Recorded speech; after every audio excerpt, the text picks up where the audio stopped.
In this video, I'm going to show you how to block and unblock someone on TikTok. So if you don't want to see their content or you don't want them to see your content, it's real easy to go ahead and block them, but then I'll show you how to unblock them as well.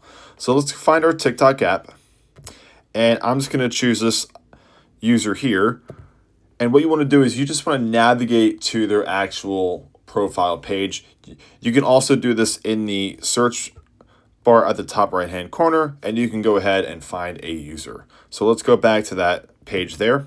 What you want to do is go to the arrow key or the arrow button at the top right hand corner, and you want to go ahead and hit block. So it's going to ask you to confirm. Go ahead and hit block.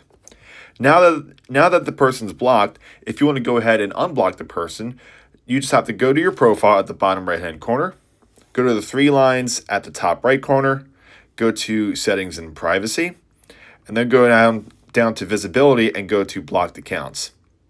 As you see, this is the account that I just blocked, so all you have to do is go ahead and hit unblock, and now the account is unblocked. You can go ahead and search them in the search bar